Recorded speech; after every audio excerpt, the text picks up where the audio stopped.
Weird science is the revolution. Kneel Before Zod, number 4, written by Joe Casey, with art by Dan McDade, David Baron, and Troy Pateri. And in this issue, guess what, everybody? Believe it or not, Ursa's dead. I couldn't believe it. Like I'm telling you, it was like, a double-edged sword for me in the last issue. Like, I could see them doing this to be a big wow moment, but it's also Ursa. Like, that's such a weird thing because it's the only person you really have to hang around with Zod.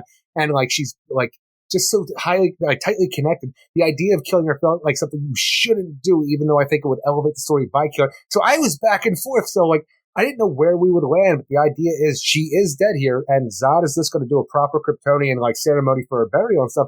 Did you think she was going to rise out of it? No, I didn't. I'm telling you, when she's in her crystal freaking burial deal, I'm like, it's time for her to be gone. It just seems weird that Ursa is dead. You say that. It's odd Ursa's dead, but boy, give Joe Casey something, because I did not expect pregnant Ursa to be dead. Agreed. That's the thing that threw me. I actually thought if you're going to kill Ursa, that it would be...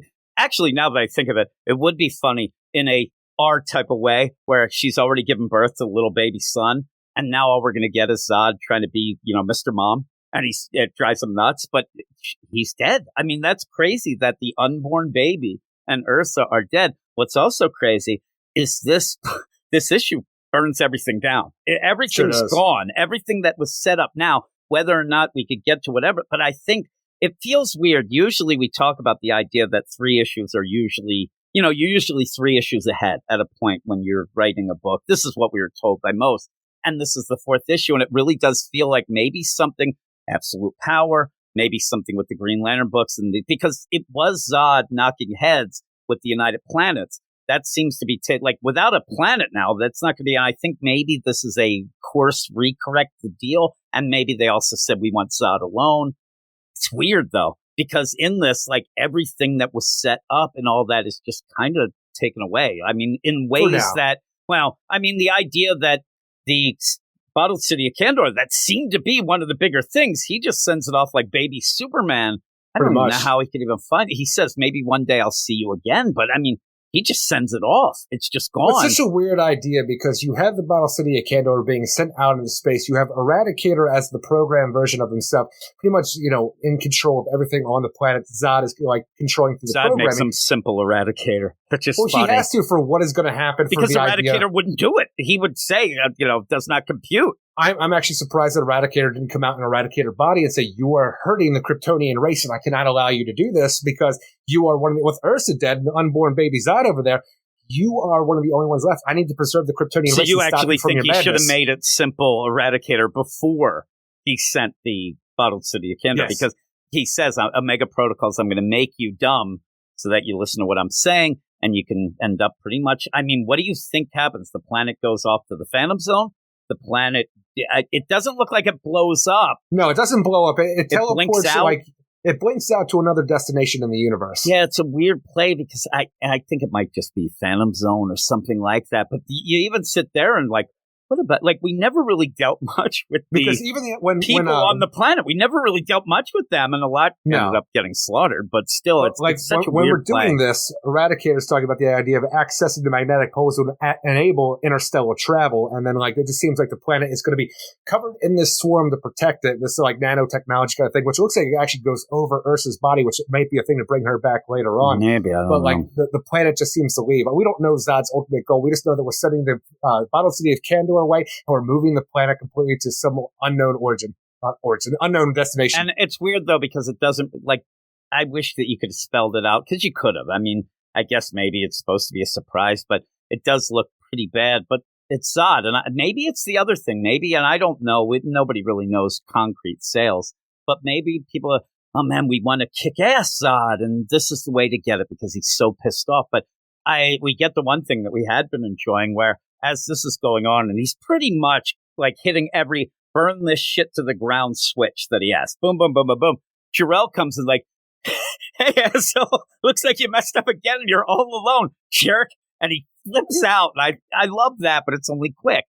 Jarrell of the Mind is such an interesting idea that we had in the first issue where he's pretty much being haunted by some psychosis that he has. It's been bothering him. But I wanted to know more because is this the thing that's allowing his family to think that you ain't General Zod no more the way you used to be General Zod? Remember, they were saying that he wasn't, you're not right, you're sick, you're not right, and they never really spelled it out. I just wanted more with the whole idea of the Jor-El of the mind that's haunting him for everything that he's doing. That's the thing, and I would expect, obviously, it's of the mind, so it follows wherever, it's not real. But I really wanted him to be just on this planet all alone and just realize that while he hates this Jor-El of the mind, he's kind of lonely, so he'll discuss, but yell at it and it's almost like the Odd Couple type deal. We could still get it, but I thought we were going to get it on this planet. And when you have this idea of this mysterious WMD that he, has to keep people from and whatnot, it does seem like maybe that's what blinked them out. I don't know. Maybe. We don't know, because we don't know the idea of that weapon. That's the weird thing is, right now, he's like, I want to burn everything down. You would think he'd use that weapon at least against this country. It's a weird play to just wipe everything off the books and then add the thing, because he goes off and he's like, those Kuns, they're dead. And that's this very Zod. personal. And so he watches the planet blink out, and I love it's a very cinematic deal where he's watching, blinks out, and then like turns at us. I'm like, I didn't do shit, Zod.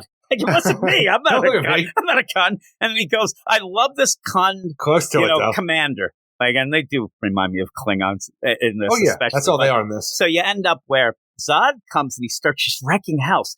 This commander, the captain, should we stop it? Nope, we're already dead. Captain, should we get out of here? Nope, the guy said, it seems like a week goes by. Nope, we're already dead. No, we can't get out of here. It's so funny that every step of the way he's just like, yeah, we're done.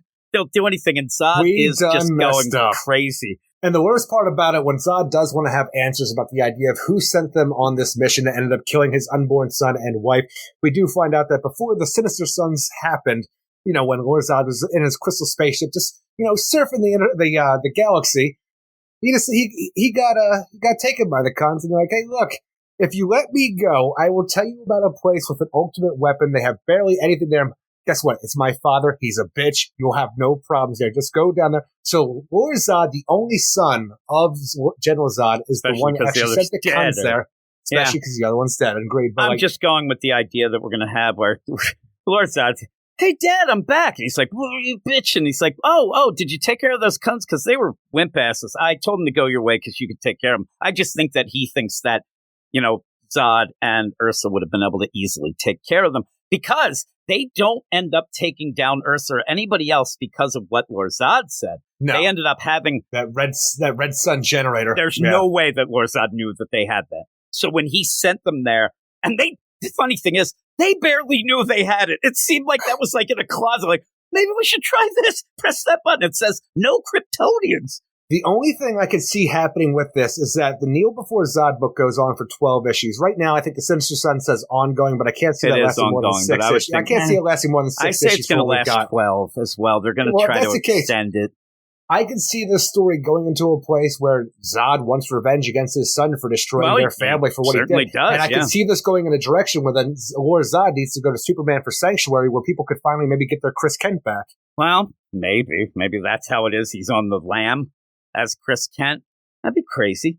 I just think he's going to end up where Zod's going to be like, why did you do that? Well, first off, in the idea of, it's a shame that Lor-Zod isn't in this book. He's in Sinister Sons, because I don't think, even if he's like, I thought the idea that what he told them killed his mom. I mean, he loves his mommy. He's not like me, Eric. He loves his mom. He kind of does, because even when the mommy AI of the crystal shit that he had started talking about the idea, he's pretty much like, you stupid bitch, I hate you. That's because AI doesn't have a soul, Eric, is what happens. That's why, as I do those songs, you don't hear a lot of like funky songs. It doesn't have soul, Eric. But when you're doing that, I do think full out. He did not think, he thought that I can get out and they'll just get destroyed. My dad, and will almost maybe even play the idea of like, Zod, you're the bitch. Like, you should have been able to take care of them. That's why I sent him your way. And he couldn't. And he did, though, because he's just wrecking house. At one point, they're like, oh, no, he's down at the White Dwarf engine. They're like, should we get out of here? Can we finally leave? Nope, we're already done.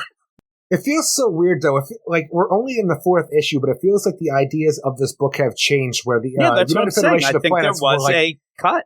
I think it did seem like a weird, I'm trying to think of how, more of a political kind of deal, the idea of trying to take out Zod for the betterment of the United Federation planets, even though they're corrupt as well, but they can't have a rogue Kryptonian who won't join their ranks. So the idea of the Kuns going down seems like a play on their end. I think this is a course correct, though. I think that it does. And Lor-Zod is now the person to blame, and we're not doing anything with the United Federation planets anymore. Because we thought, and I thought specifically, who told you? What, are you an idiot? The United Planets has been, gunning for you this whole time, and that would have set, Zod up to do that. But I think that maybe somewhere along the line, and not even along the line, where right now we have Hal and the Earthline, they're going against the United Planets, and I don't think they want to get this all mixed in. You don't need Zod. How cool would that be? But Zod is so crazy powerful. The Green Lanterns, the Earth Green Lanterns, and General Zod against the universe. Oh, I'm imagining at one point where the Earth Lanterns, they've actually fix things. You have the United Planets, they're like, good now. And they're like, okay, let's shake on it. And maybe Lobo, too. As Hal's shaking the hand, Zod comes in, he visions everyone, and Hal's just holding an arm. Like, what the fuck? He's like, they killed my wife and unborn kid. I don't think you can mix that in. I think that's where... I think you can, and it's badass. Yeah, again, though, maybe the other play would be more... You don't want people having to buy, they're not really, I don't know. But it does feel like at one point it was United Planets, and now... What if this is a United Federation ship that actually tries to nurse him back to health and get on their, him on the side? And again, whatever the ship is it going to, be able to tell who he is? Are they going to have technology to even know what?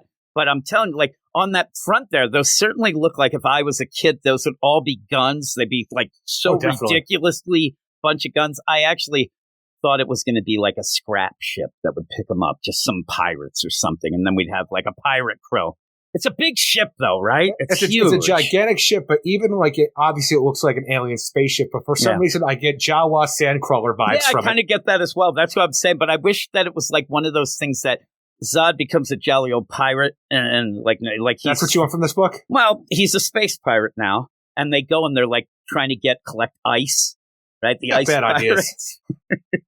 What would you give this? I would give this a 6 out of 10, and that's being very optimistic with mine for what we get here, because the opening ideas of getting rid of New Kandor in an interesting way, because you don't know exactly what happened to it, sending the bottled city of Kandor into space, and even getting rid of Ursa's body, which may be preserved by this weird nanotech-looking swarm that goes over her body and everything else on the planet. That's all really interesting. Even the idea of Zod saying, I'm going to kill everybody, cool as hell. But then when the rest of the issue is just Zod killing everybody, and then it's over, but I don't know if it was all worth it, because it is just a bunch of Kuns, and the Kuns have not been interesting this entire series so far. So it's there's some good stuff here, but whenever you get back to what we've had previously in the story, it just takes everything down a bit. Are they running Kuns, Eric? That joke? No. I'm going to go 6.5. Weird science is the revolution.